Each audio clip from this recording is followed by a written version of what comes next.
Good evening, everyone. Welcome to another live discussion with DoubleBookedCo. Realize we are tremendously late here, and I do apologize. That was my fault.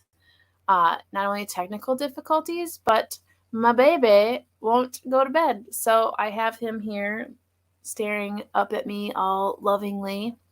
So you may hear him talk or whatnot, but he just wants to be part of the party tonight. So you may hear him.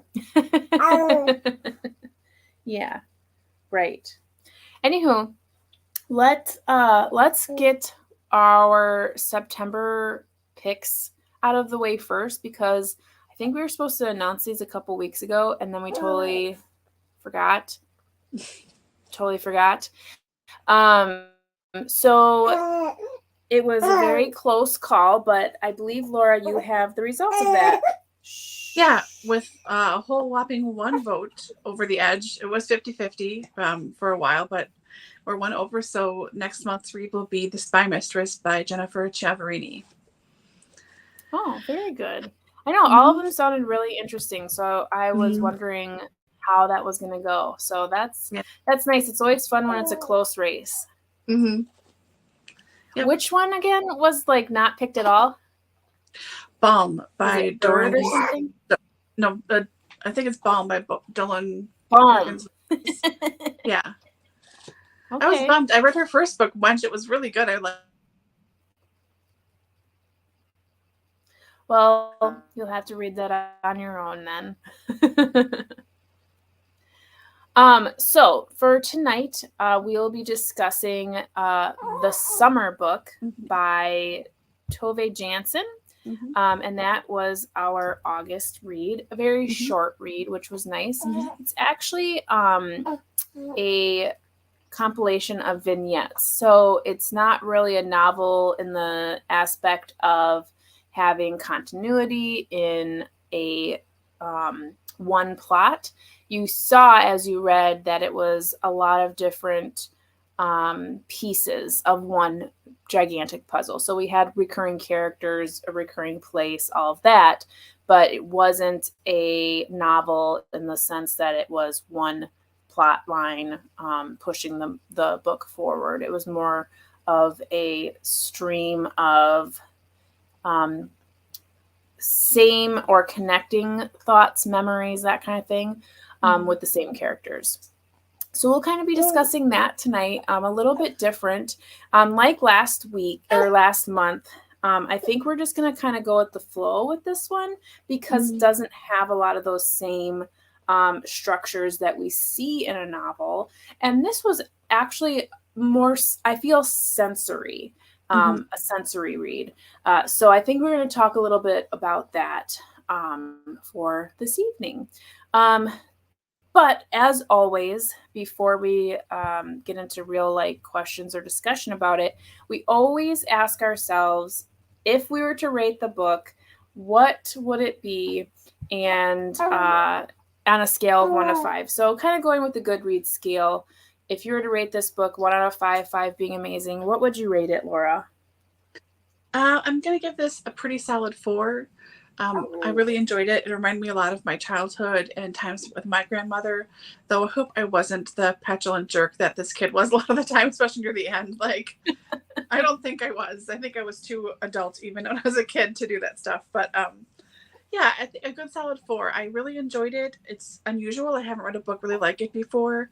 And I liked seeing the place, all these little islands up north. I'm not familiar with that territory very much. I mean, seen it on TV, of course, but nice to all the little experiences that are similar and different to foraging here, for some.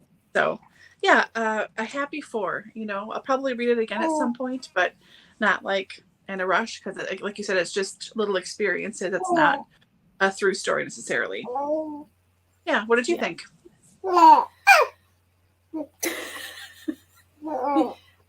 So I would rate it a solid 3. I didn't like it, but I didn't dislike it either. I am not a big nature reader or Yeah, so I don't know, books like this never like really sit with me. They don't really resonate with me very much. So I don't think it was bad by any means. I thought it was good writing. I thought that it was sweet in so many ways.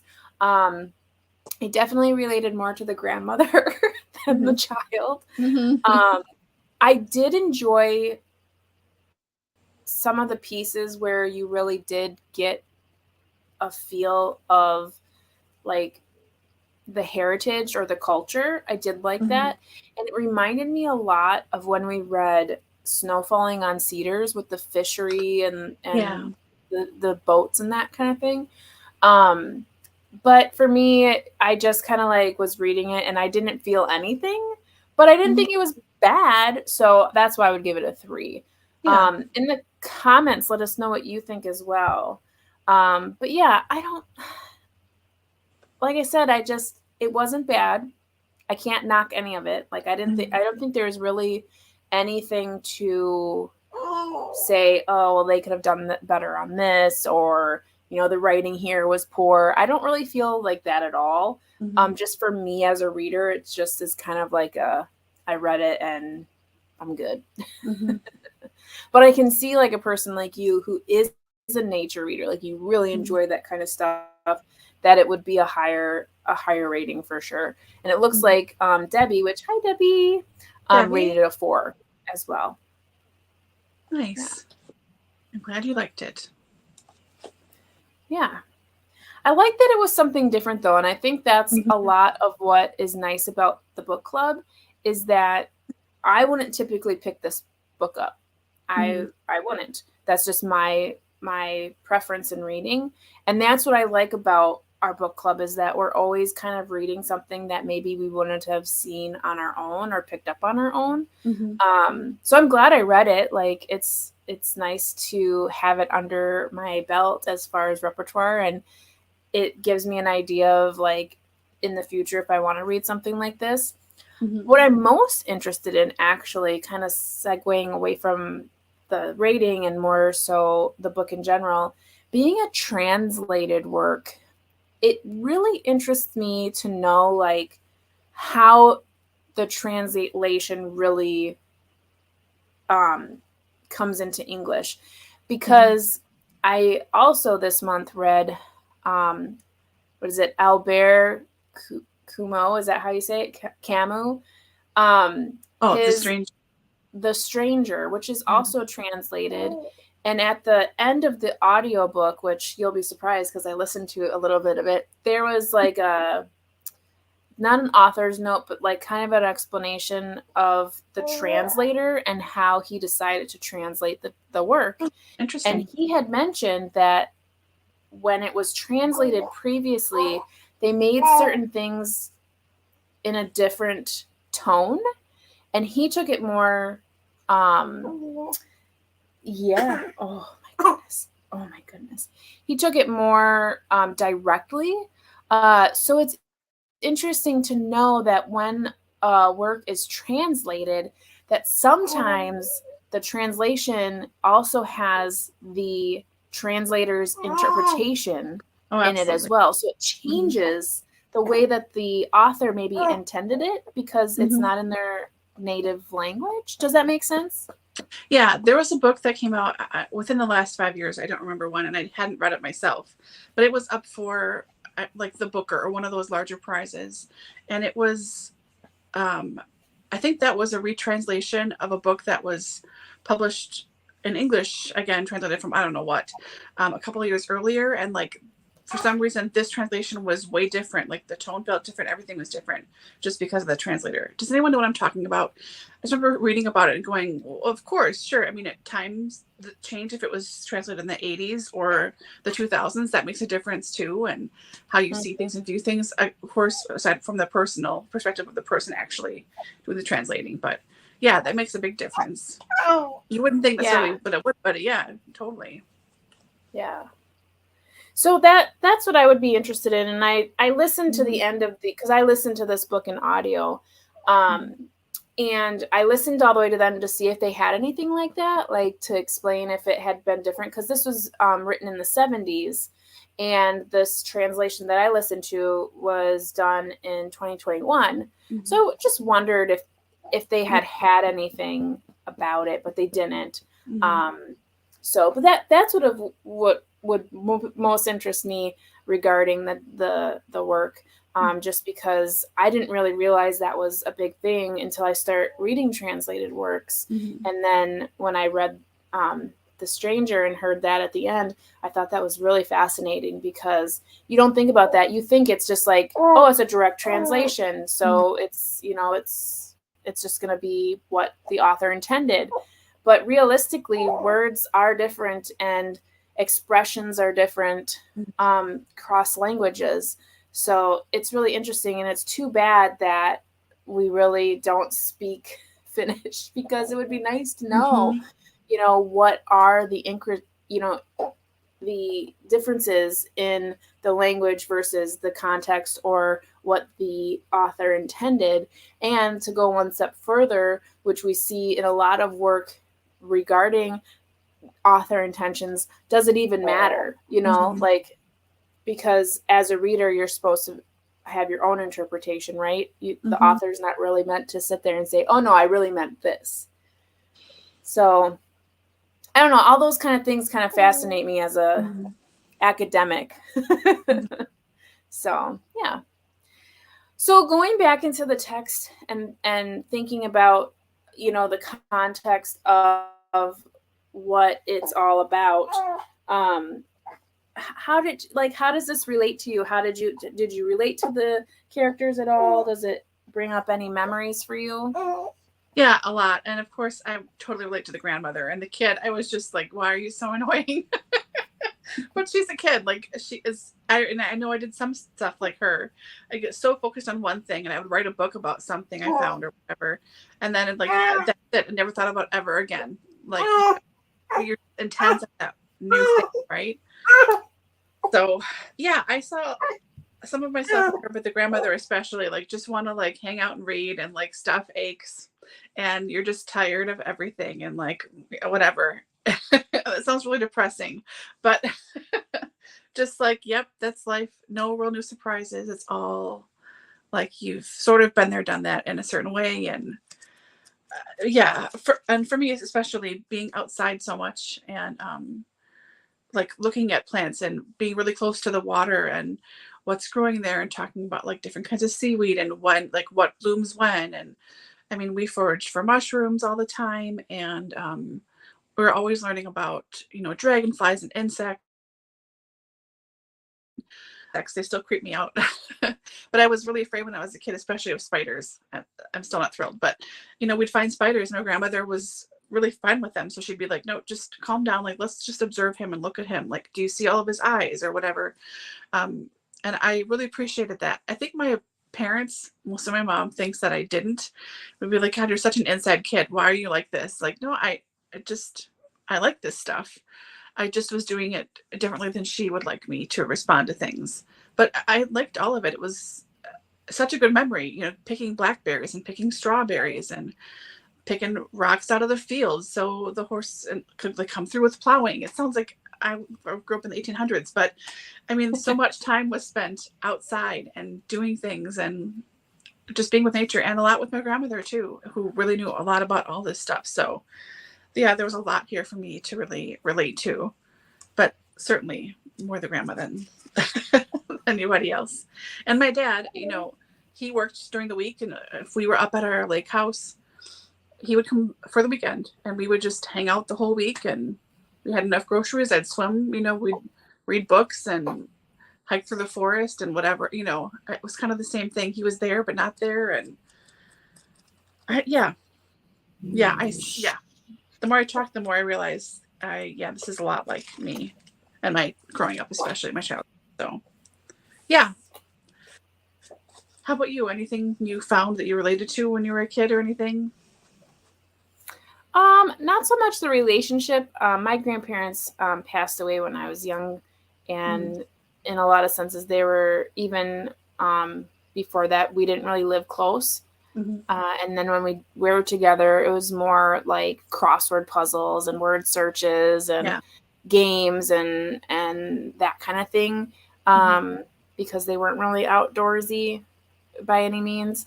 And if it was more like gardening, which is similar. But a lot of the things that I resonated with were like little things that the granddaughter would bring up. Like when she mentioned that she was afraid of small animals, and she kind of went through that whole discussion about the insects and whatnot that you kind of just brought up as well.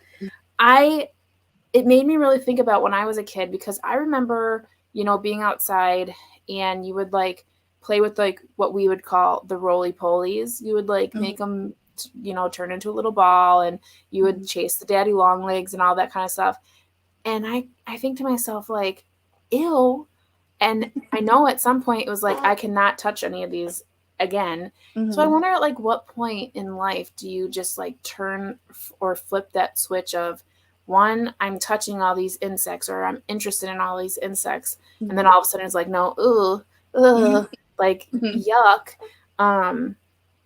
Cause yeah, I mean, I very distinctly remember like every time we saw a roly-poly, we would do that. And even like caterpillars and catching grasshoppers and all that kind of thing. And in my head now, I know like a grasshopper isn't going to bite me. It isn't going to do anything weird, but I know I would not try to catch a grasshopper right in my life right now. Like, no, that's gross. Like, I don't want it to touch me.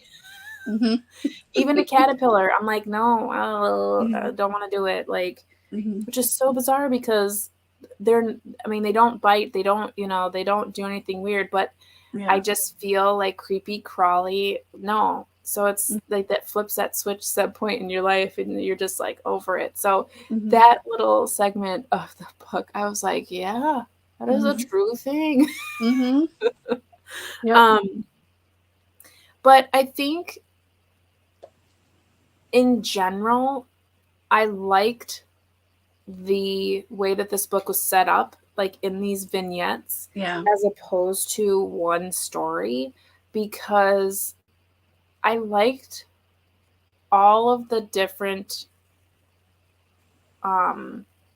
ideas that were brought forward. Like, I don't have a physical copy, so I don't know all of the chapter titles and all of that. But like, the ones that kind of stand out to me, like the chapter about the robe, that's amazing. I mean, growing up, and I'm sure I can speak for you too, but like, there's always something that like your grandparents had, or your mom had, or your dad had, that was like something that was always around, and it always reminded you, and it had a distinct smell. And if you smell that today, you're like, oh my gosh, this smells exactly like whatever.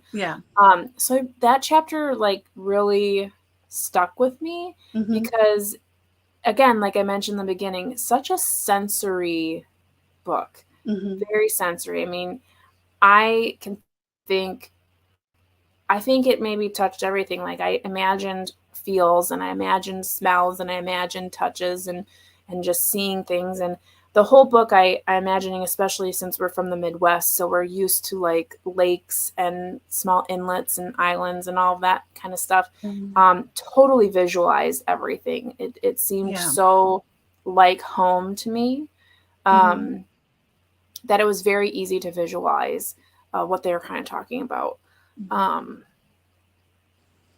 So yeah, that was nice. And but I definitely liked the grandmother more. And for me specifically, the audiobook gives a really annoying voice to the granddaughter. So that might have been why. But it sounds like you didn't find her very... No. I mean, I know she's accurate to kids, because I was around kids like that when I was a kid. And even as a kid, I would be like, what is wrong with you? Like, knock it off, But, that's kids. Yeah, she was very pushy and very... Oh my gosh, when she kept saying, Jesus Christ, I was like, girlfriend, you need to stop. Like, that is very inappropriate. Like, the first time she said it, I thought, they mentioned something about how like no one noticed or said anything. And it was never inferred that way again, but I thought as a little kid, probably thought, oh, I can say this now. I can get away with this now. But she just kept saying it and like those few pages, Yes. It's like, really? That's not the worst thing she could have said, certainly. But yeah. Well, depending on who you are. Yeah. Yeah. Yeah, I was like surprised that no one said anything to her the first time. I was like, this grandmother is usually pretty on point. Mm-hmm. Where is she right now? Like, why is she not saying anything? And then like a couple pages later, Jesus.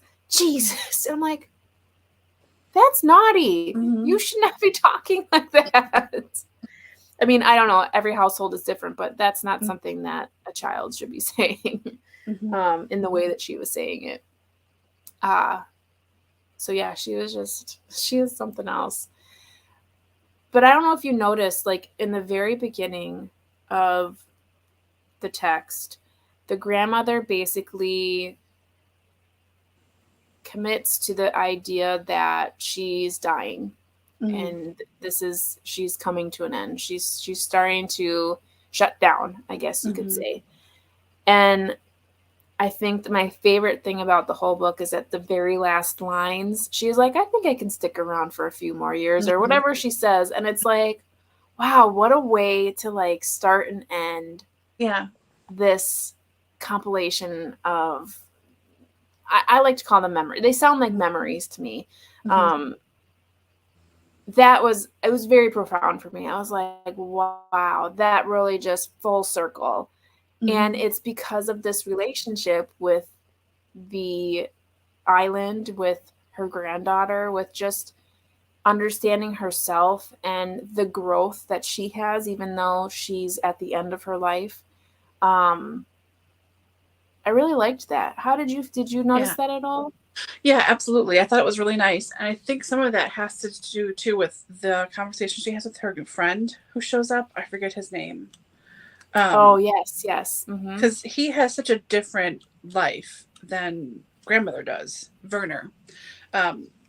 It seems like he's with his family in a town or whatever in the city, and they're telling him what he's doing all the time, and he has no say either way. So he just like nicks this boat and goes off to see his old friend. You know, I think that helped to change her attitude a little bit. You know, like, I don't have it too bad here, and I can do what I want, and I eat what I want, and yes, I have to watch our granddaughter all the time, but that's okay too. You know, like, I think that sort of helped. But yeah, I really did appreciate that bookend of her going, this is it. And then going, well, no, I don't think so. Maybe not. You know, she's got a choice. Yeah, I really did enjoy that. And I liked the last illustration, which I know you didn't see because you don't have it. But like, I just thought it was so nice. I always pictured like that's what she saw, you know, when she was looking back at the house. That, oh, that's really lovely, you know? Yeah. And I noticed too throughout the book, if anyone like read this, how much the illustrations, which are Tove's, they're so much like the Moomins. I mean, it's insane. And there's an illustration with a little girl looking in the grandmother's like door when she's tried to sleep in the tent. And I thought that looks exactly like a Moomin. Like, is that a girl? I don't think that's supposed to be a human. I don't think that's a human at all. But it's just how she draws, and everything looks kind of like Moomins, like this. I know it's a girl, but it looks like not quite a girl too, you know? It's a little strange. And there's another one near the end that I was just like, whoa, that's very Moomin-y. Oh, here we go. Like, that's the little girl with her grandmother, you know? Like, those are sweet. I wish I would have had that. Yeah, they're lovely, but it's like the hat is the same shape as a hat that one of the Moomins wears. It just was. So she really just stuck with her own brand, which I really appreciate. I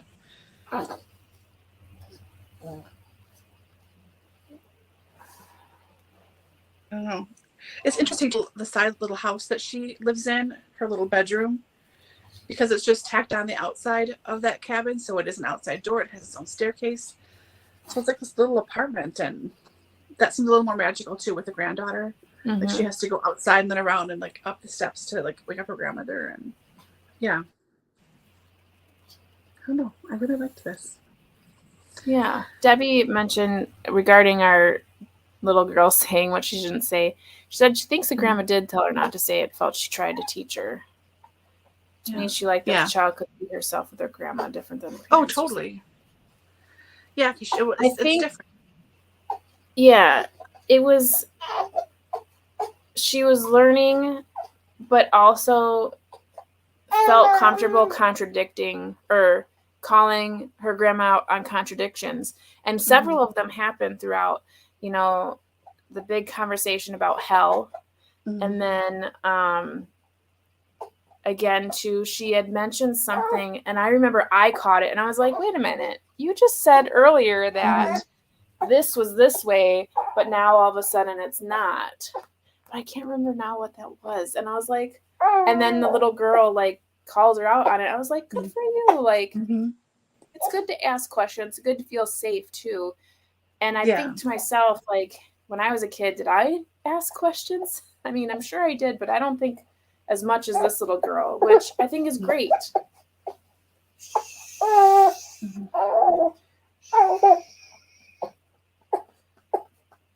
Do you remember anything that she asked that was kind of like that? No, but I remember thinking, oh, that sounds familiar to me, because the same thing, that I could ask my grandmother different things, and I felt like I could ask my parents. And I was a question kid.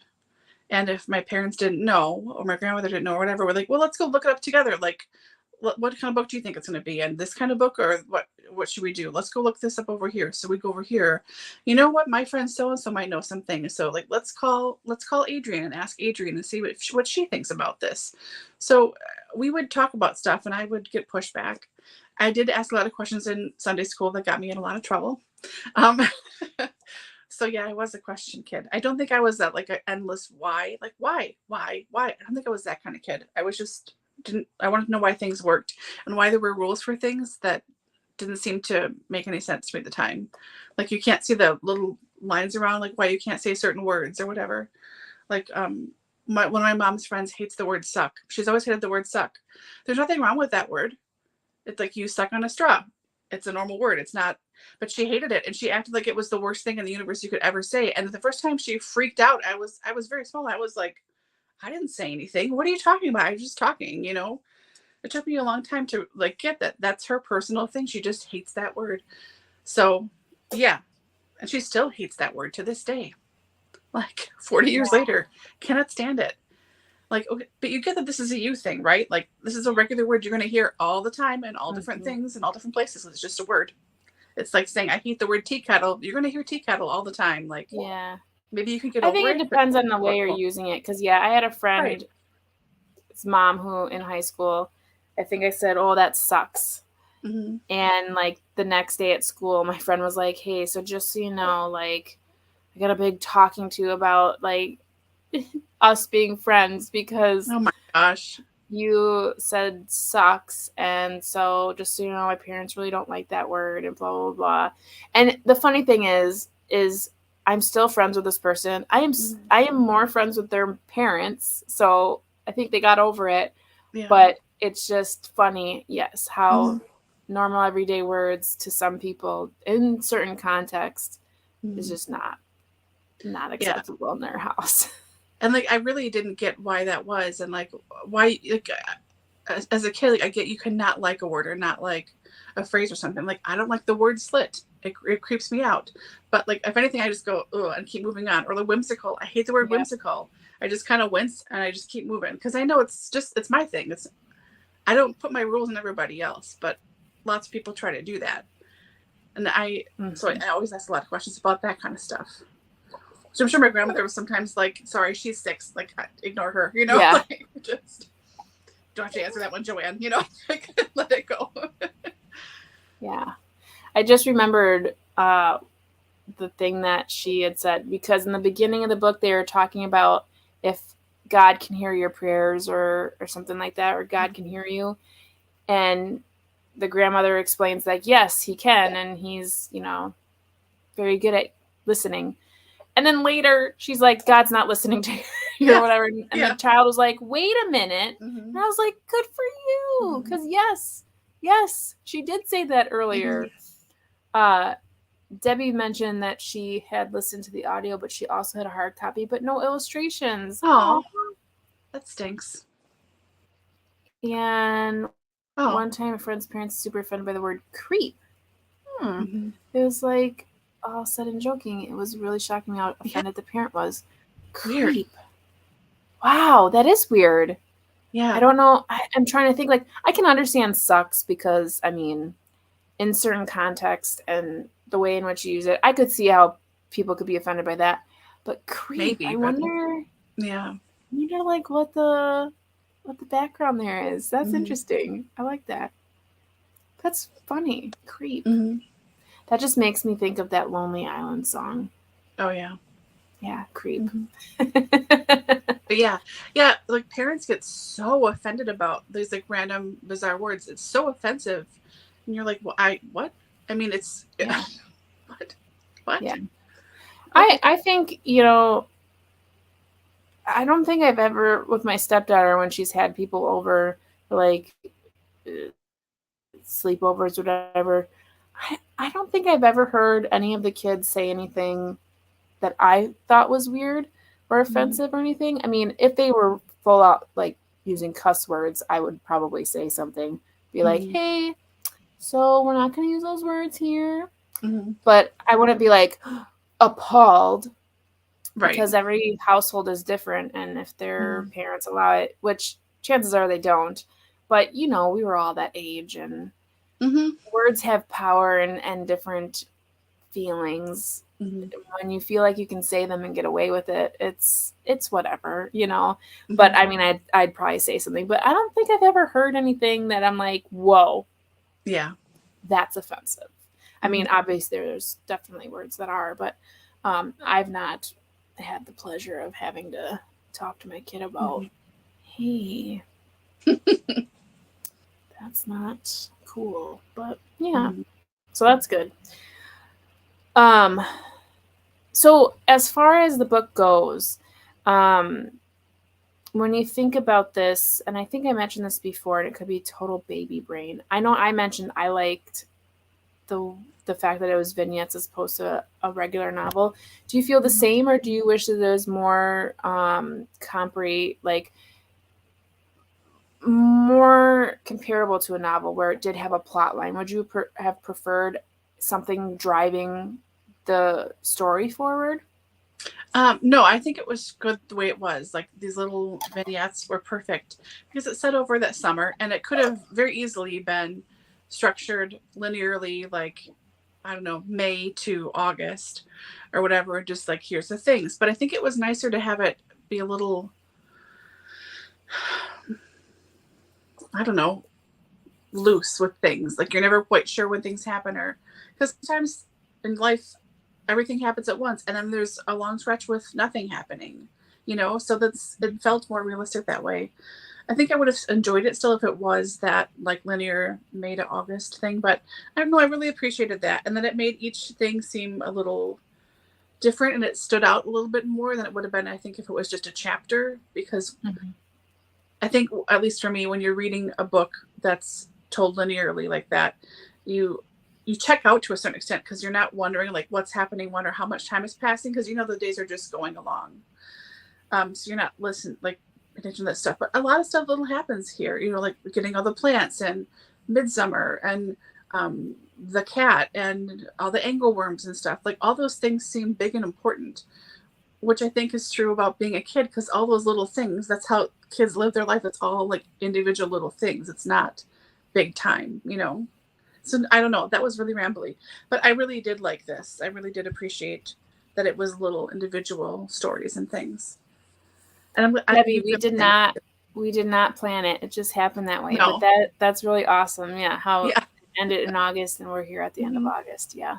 Yeah, that was a delightful surprise for me. I was like, oh, look at this. Yeah. Looks intentional. Yeah. It wasn't. So a big thing about the book, which we kind of touched on, but not in this space. Do you feel like this is a religious or spiritual religion? Not really.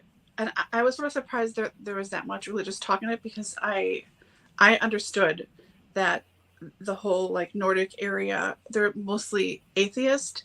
Like, well, of course religion is there, but it seems like by and large it seems to be more about like atheism than anything else.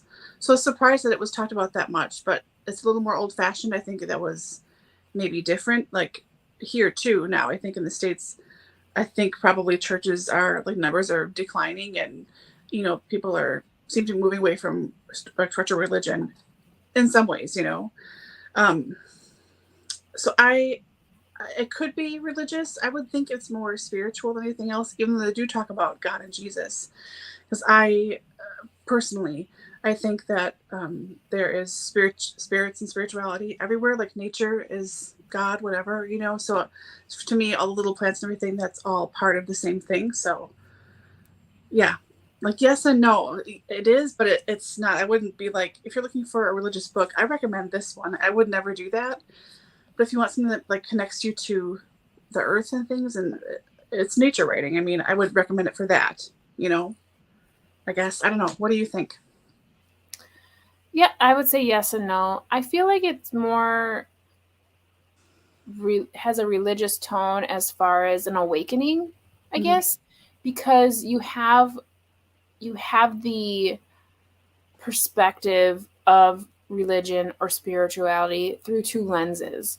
So you have the granddaughter's lens, which it's all new and exciting sometimes, but also very confusing. So there's a lot of questions. There's a lot of wondering. And then you have the grandmother's lens, which is also very questioning, but in a different way because she's in a different place in life. So questioning like what the purpose of life was, what the purpose of her being there now is, and what her role is with this child and how that correlates with their spirituality. So I think there is a conversation there, but it's a light one. It's a small one. I mean, you could definitely break it open and discuss it more in the context of that. But I, too, was very surprised at how much was brought up because I was like, oh, I didn't really think that this was going to be a big piece of this. But it really seemed like it was. It seemed like almost in every other chapter there was some kind of reference to angels or to God himself or the Jesus Christ stuff. And I think you see that a lot. I mean, in church, I hear kids all the time, like saying the craziest things or asking the craziest things. And you're like, huh, that's a good question. Let's go find out. So I think very authentic for the age, very authentic for the relationship that was there because she has that kind of comfortability with her grandmother to just be like fly off the cuff of whatever comes out of her head. So that was kind of refreshing because you didn't see any kind of like concern or she wasn't afraid ever. There was only that one time where she asked if she knew how to make a kite. And the grandmother was basically like, I just need to be away in my room for a while. And then she sends a little note in there that says, I hate you. But then she like signs it like warmest of wishes, I thought that was cute. And the grandmother said something like, she knows I'm going to make one for her, that all that kind of thing. And that right there, I don't think that was just about saying she's going to make her a kite. It was more or less that she trusted her grandmother to help her. I thought that was nice. I thought that was sweet. So. Yeah, I agree. So being as it was a short book, I don't have much else to say regarding the text. Like I said before, I think the writing was great, but at the same time, because it's a translation, I can't really speak too closely to that just because we haven't read the original text. But I mean, the story itself is something that I feel like, especially if, like you said, a nature reader would definitely enjoy it. And I think in general, it was a nice, smooth read.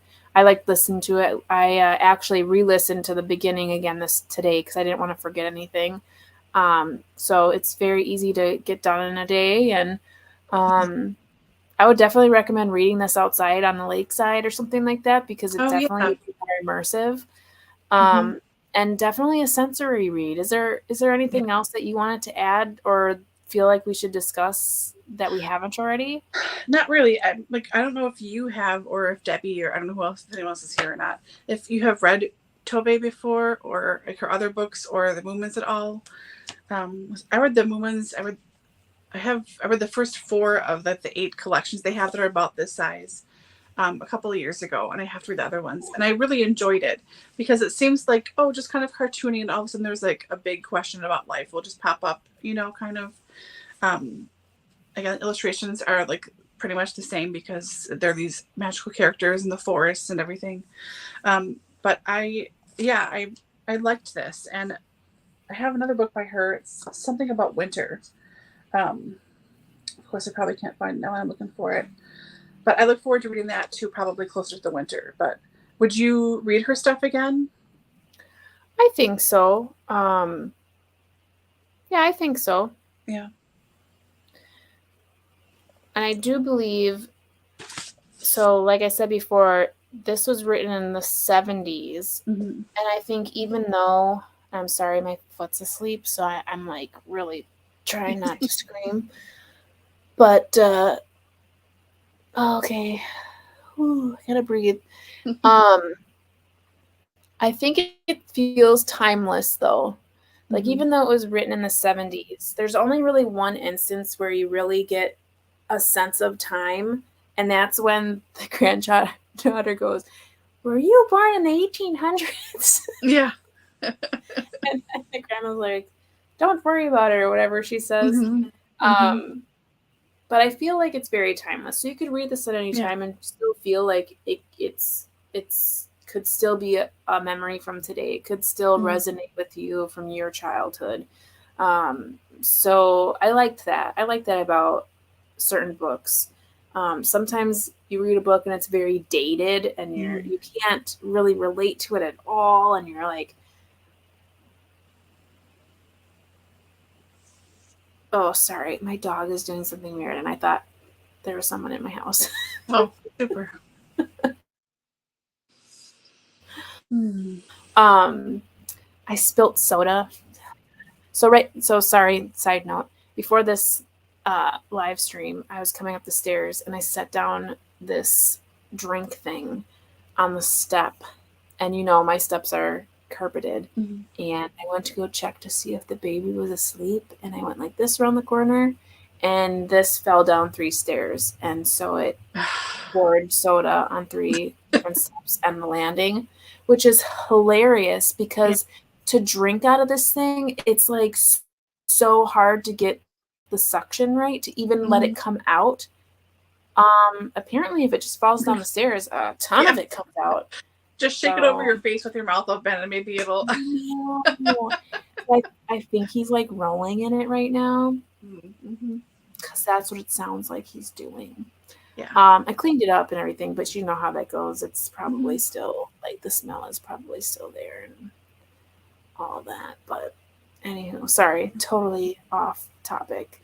But yeah, no, I like when something is timeless and you don't feel like you're reading a book from the 70s. And not that there's anything wrong with books from the 70s. Just saying, like, sometimes things are so dated that you're just kind of like offended. Yeah. By certain things that are like, that's not okay anymore. Not that it was okay then, but it's like, ooh, that's cringeworthy. But I didn't really get that from this at all. So that was nice. I like that. I like that a lot. Thanks. Yeah. It looks like Debbie has not read from this author before, but we'll be looking it up. Mary's here. Hi, Mary. Nice to see you. Hi. So nice. I haven't logged into your live chats in a while, but I've been pretty busy. I keep trying to think I'm going to come back to my channel, and then the week gets busy again, and it's just like, oh my gosh.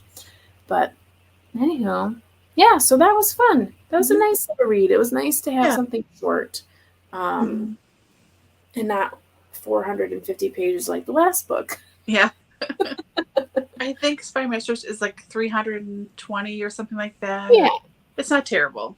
Yeah. Well, and hopefully it'll be fast paced and it will just fly by, which will be nice.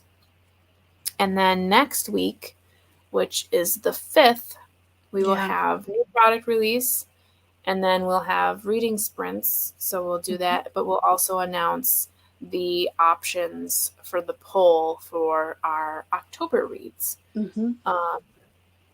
which I do believe is something spooky again. Yeah, they're all like spooky or witchy or creepy or gothic or something. Yeah, which that was fun. Like, so again, going off topic, but okay, so we're done. We're talking about the book basically. Now we're just talking about DoubleBookedCo stuff.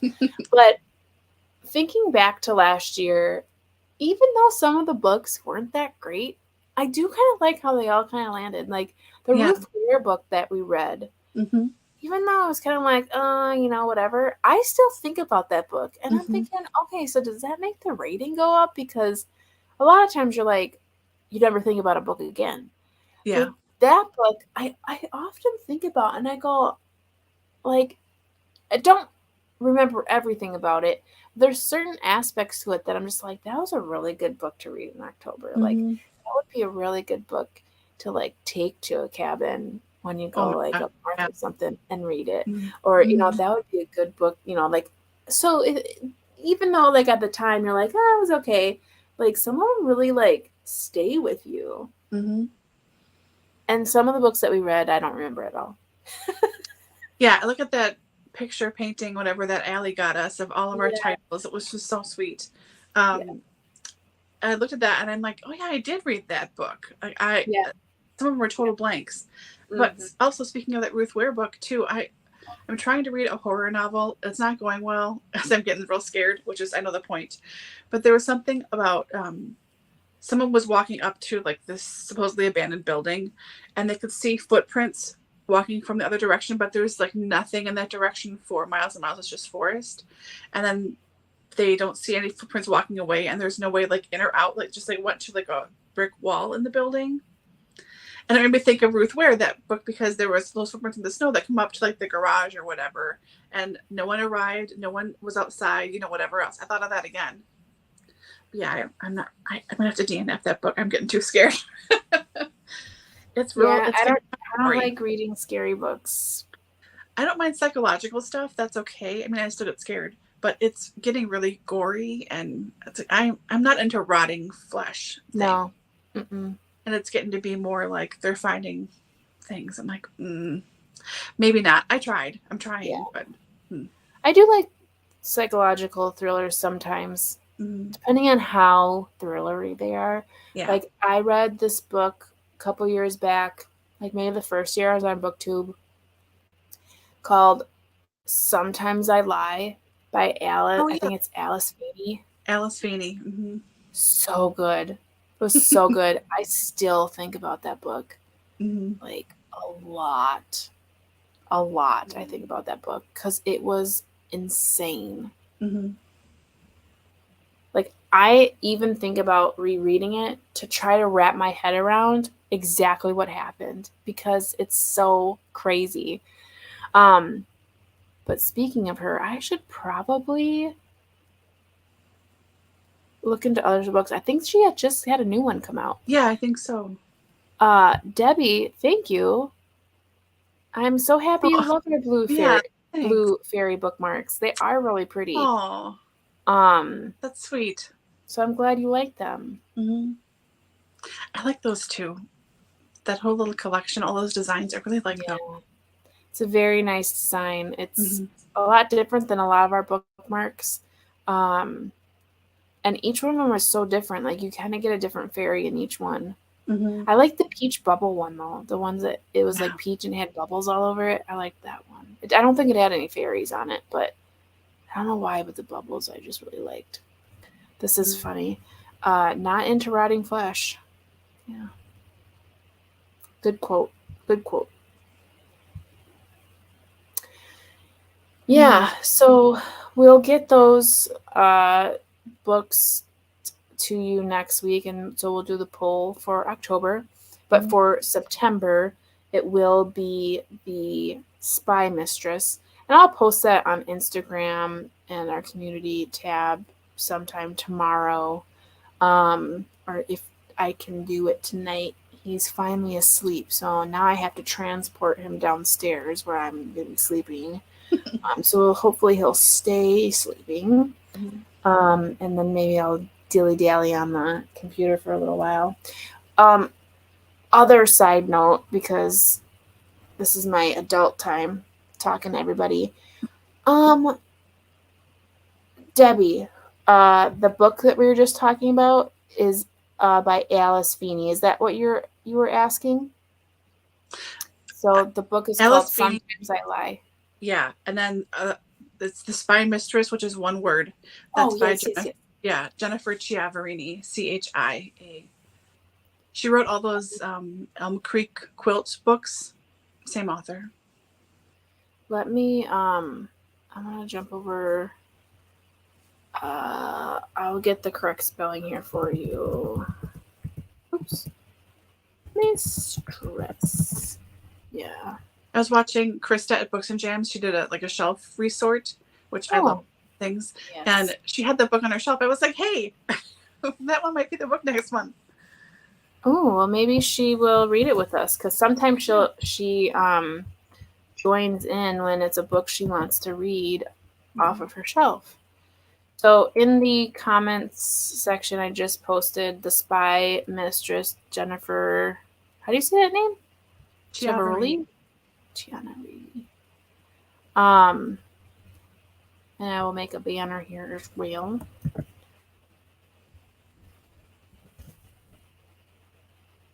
Oops. There you go. Yeah. So that's what we're going to be reading in September. And I did see on Hoopla, I always talk about Hoopla. They do have it on audio. Libby has it on ebook as well as audio. I think the ebook has, it's not available yet, but that could change pretty quickly. But yeah, if you're looking for audio, which I'll be listening to it on audio through Hoopla, that's available to you for free if you have that through your library. Nice. But sorry, skipping back over to my random thought, because I have adult time here, and I wanted to ask everyone out there, has anyone watched Sister Wives? I watched a few episodes TLC when it first started, like the first year, and I was like, I think I'm getting dumber, and I couldn't watch anymore. The guy creeped me out too. So that came out in 2010. Mm-hmm. So it would have been a year after I graduated from college. And for some reason, somehow, we got signed up for Max, which is like HBO, but now it's called Max. Mm-hmm. Which is weird, because didn't there used to be a Cinemax, which was not HBO? Those like yes, but that's where the Max is from. It's from Cinemax, because they merged together. So now they're together, but it's just Max. That's weird. Anywho, but the O in Max, or the A in Max, or whatever, it's the HBO font in Max. Oh, that's whatever. Yeah. Anyways, gotcha. Mm-hmm. So we somehow have Max through Prime, which my husband's mad because he thought it was like just randomly there, but now we see we had a charge go through, and we're like, well, what the hell? We never signed up for this, but it is what it is. So anyways, I had access to this Sister Wives show, and I realized after I watched the full first season that I had already watched that back probably when it was on TLC, because I was huge at TLC. I used to watch like a lot of shows on TLC. And the reason why I was like, oh, I want to watch this show is because I'm getting like a ton of reels and stuff on my Facebook that are these clips from Sister Wives, because the 20th season is starting. And it's like crazy, because now like all 3 of his original wives have divorced him. Right. He just got one left. Yeah. So I wanted to be like, I want to know what's going on. I want the down low because I have nothing else in my life that is more important than finding out what is going on in this crazy world of these people. And don't get me wrong, to each their own. I have nothing against your lifestyle because that's your lifestyle and it doesn't affect me. So I'm not trying to say like whether they should or shouldn't. Like it's whatever. But the funny thing is, so I've watched 2.5 seasons. So I've watched all of season 1, all of season 2, and half of season 3. And I'm done now because I'm like, this is like, it's the same thing over and over again. I don't think I'm going to really get into the meaty, fleshy part of this until I'm in season 13 or something. And I'm really just not that interested because I got what I wanted already because I was like, I wanted to see like, when did the rift happen? When did this whatever happened to make these women all of a sudden like now after, because when they started the show, his first wife, they had been married for 20 years, the second wife 17, and the third wife 16, and then all of a sudden he was taking on his 4th wife, Robin. Season 3, Christine, who is the first one to divorce him, literally says, since he met Robin, our relationship has changed and it's not the same.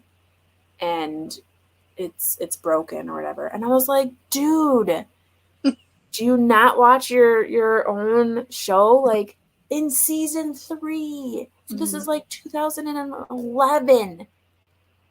She said, because of this woman, your relationship changed because you're giving more attention to this woman, which I get it. Like she's new and it's like the honeymoon stage or whatever else. But like, I was like, see, now I don't have to watch it because it's from the beginning. It's literally from the beginning this has happened. And not to be like, I mean, obviously this is a conversation for another day, but I'm just so happy that I don't have to watch 16 more seasons of the same crap over and over again. Yeah. I kind of do want to like watch the 20th season because I'm like, now I can just like go to the end, but I don't feel like I really need to because the way it's edited, it's just like strings you along for like 8 episodes and nothing really happens, and I can get it all from just the little clips I see online. So yeah, I'm pretty happy with myself, but that's good. Yeah, I definitely think that it was, yeah. I don't know why after 20 years you would need to have a new wife in there, but I mean that's his that's his philosophy and that's his spirituality, how he feels he had a testimony to have another wife, and that's the lifestyle they want to live. And now it's just the 2 of them because they all left. I think the funny thing is, and I don't know if you watched it at all, but like, so I watched Big Love, which is a dramatized version. It's a fake. It's fictional with Bill Paxton. Yeah, I always get Bill Paxton and the other Bill confused in my head. I know they're different people, but like, yeah. Yeah. That was on HBO, and that came out before the Sister Wives show came on. But I feel like I heard somewhere that it was kind of based off of this family, but I don't think that's true because it's never referenced in the show that they did that. But anywho, I loved that show. It was called Big Love, and it was so good. It was like 4 seasons on HBO, and it was fantastic. It was Who so were the good. wives? Was Jean Triplehorn, or what's her name? Was she one of them? And then Chloe Sevigny, right, was one of them? Yep, she was the second wife. Yeah, and then Jennifer Goodwin. Yeah. Goodwin? Okay. Yeah, Jennifer Goodwin. She was the third wife. And the first wife, I can't remember what her name is, but I know her fictional name was Barb. Okay. I watched a few of those episodes, and I think like the free trial we had just expired and we just never got HBO. No, I think that's how I watched it. I think I have the first 2 seasons on DVD, if you have a DVD player. I do. But anyhow, everyone out to the interwebs. Sorry for this really bizarre conversation. Sister wife turn. Yeah. But I mean, I think that's why I wanted to watch the show, is because I was like, I just watched this show, because that show came out, I think, in 2008. Because I was living in the apartment, because it came out the same year that True Blood came out. So I was watching both. So we had bought, my friends and I, in our apartment, we had gotten HBO so we could see these two shows. And I loved Big Love. But in Big Love, which is, again, fictional, the sister wives just seemed so much more connected. Whereas in this real show, so like, these are real people, even though they were wanting to be in the same house, they also seemed very separate. Like, they talked about like the relationships they had together, but they also were just like, oh, we all have separate relationships with Cody. And like, every time there's any kind of PDA, they're all like very annoyed by it. And it's like, but that's what this is. Like, you share a husband, but you all act like you don't. But you know you do. So it was very, like, obviously I'm not going to say I understand it or I need to understand it, because it's not my life. But right, but that is weird. Like, you're all married to the same man. What do you think that means? Yeah, I guess I'm not meant to understand it, but that's what I can't wrap my head around, is like, you what? Like, that's what's confusing, is like the jealousy factor and it's like, but the whole point of this is like a spiritual testimony that God has said to share the wealth and love not only this man, but your sister wives. Like, so, but I mean, we're not going to talk for, like, it's not, I'm not trying to have a discussion with it, but I've just been addicted to it for the last couple weeks. And now I'm done, because I've figured it all out. One show I've been watching on Max is Young Sheldon. Oh yeah. I have not seen full episodes, but I have seen clips of that, and that one is interesting. I think the little boy that plays Sheldon is so good. He's so spot on, for sure. I love his mom. The mother in that show is actually the daughter of, I can't remember her name. Yep. It's just Jackie from Roseanne. Lori, but she's Lori yes. Son. Oh my gosh, yes. No. Yeah, Jackie from Roseanne. Yeah. Oh my gosh. Okay, but yeah, that's her daughter. So that's cool that there's that too. Andy, it's okay. How's the new grandbaby? Yeah. We're just talking about random stuff at this point, which is terrible, because I'm sure people are like, why are you talking about sister wives? Like, aren't you supposed to be reading something? But anywho, yes, let's go ahead and call it a night. I apologize if anyone's like, wow, that really got derailed there. But again, we will be reading The Spy Mistress in September. And we'll see you next week for some new products as well as reading sprints. But yeah. Anything else? I don't think so. Oh man, Andy, you just missed the whole conversation. That's it. We need to get together for coffee and talk about Sister Wives, because I'm not going to watch any more of it. I just mentioned I watched like the first 2.5 seasons because I wanted to figure out like when did the rift happen, and it happened to begin in the beginning, so I don't have to watch anymore. But I also kind of want to know all the juicy details. So keep going, leave it in the background. It'll be fine. Yeah. Something juicy happens, you can go, wait, what? And rewind it. Well, that's what I was thinking. I was like, what if I watched the last episode of every season? Oh yeah, that was usually they kind of like wrap up the big things. But I'm like, no, because then I'm gonna be like, no, I should go back and not. No. So I think what I'm gonna do is, since we have it, I'm gonna find the Sex and the City, new relaunch or whatever, and watch that because I love that show. That show's amazing. And if I had a DVD player, I would be watching it again because I have the whole series. Yeah, I think I'm gonna watch that because I haven't seen that, and that I was really excited about. Yeah. The only show I've been watching is White Collar. I started a few weeks ago. Yeah. Just trying to find something to watch that wasn't like The Witcher, so I was like all consumed with it. And something that wasn't like super murdery and down like most British shows I watch. Like, oh, this will be fine, like, whatever. And I totally got me hooked. Like, I don't think Willie Garson is the best actor ever, which I feel sad. Like, I know he just passed away and he's Stanford Blatch. Like, you can really see him acting and taking pauses and stuff. And it was like, oh, honey, like, but it's good. Like, does have me sucked in. So I'm watching White Collar, which has like the knockoff American skinny gay version of my husband, Henry Cavill. So it's not bad to watch either for that reason. Yeah. That's not Henry Cavill. No, it's Matt Bomer, but they look so alike. They do. It's my like skinny American gay. Oh, I see. Okay. Mm-hmm. So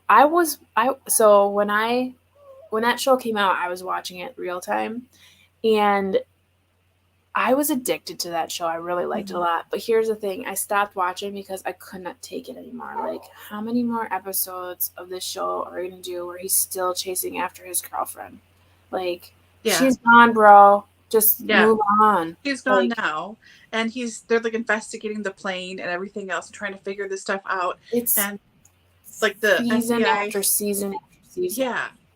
I'm just in season 2. So it makes sense. Like, spoiler for everybody who doesn't want to know, like, her plane explodes at the end of season 1.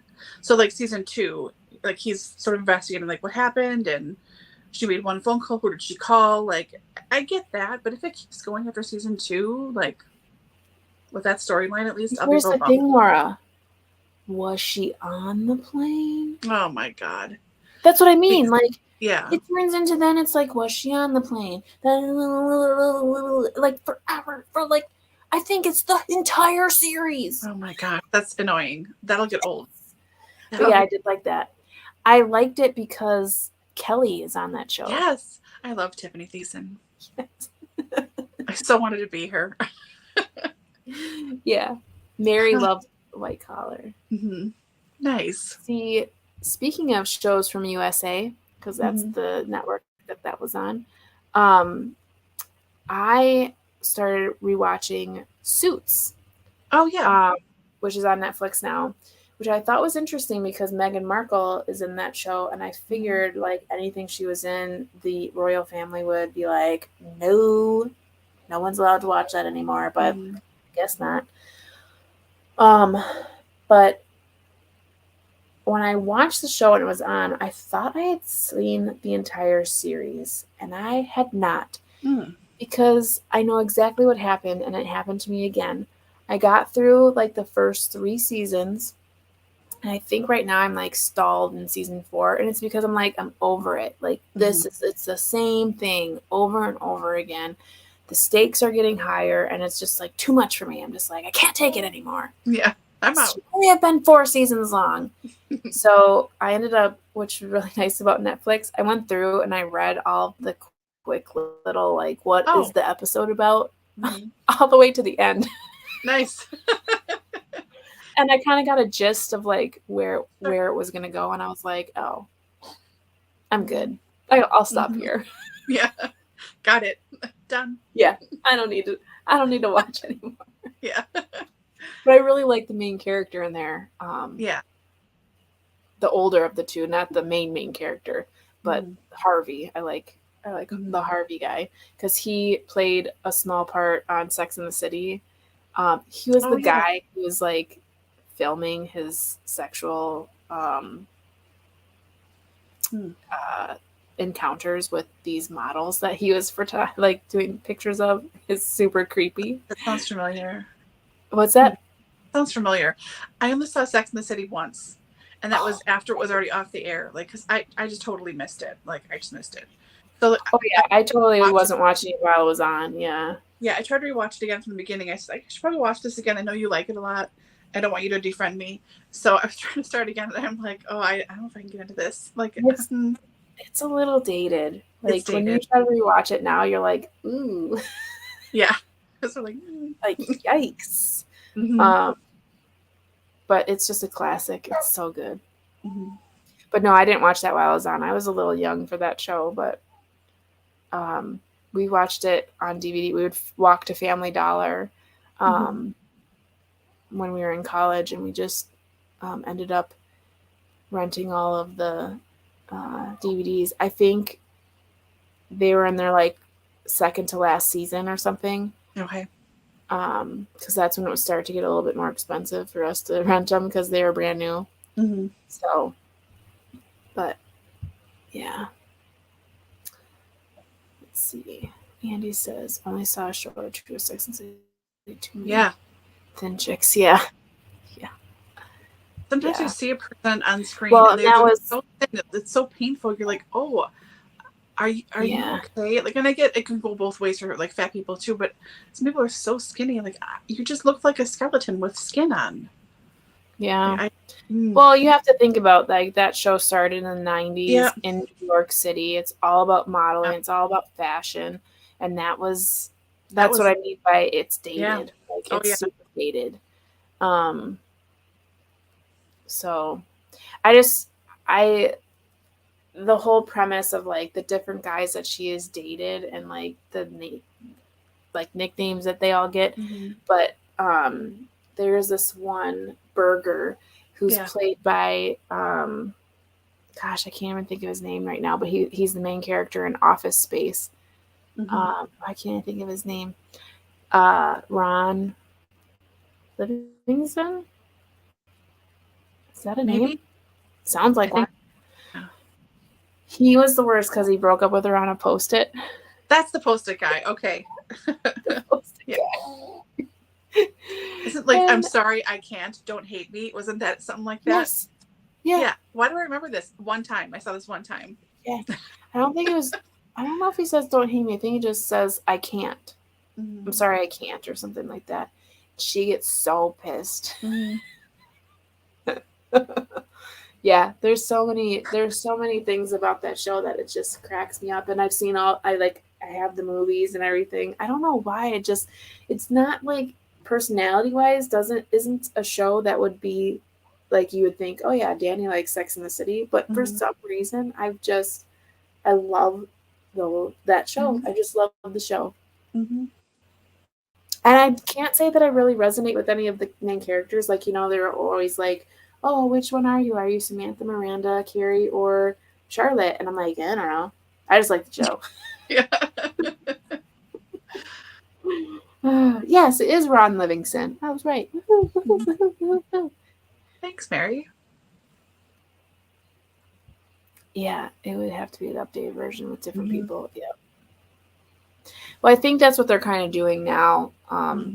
Just based on what I've seen for previews of the new version, there's a lot more diversity, which it's New York City. There should be.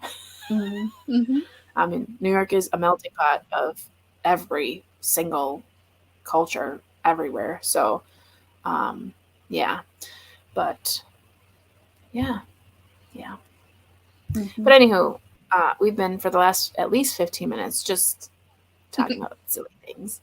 So let's go ahead and call it a night. Thank you all so much for being here. We will see you next week for some new products as well as some reading sprints, which I'm sure in the chatty part, we may chat some more about some silly things. So we will see you next week. All right. Thanks, everybody. Bye, everyone. Bye.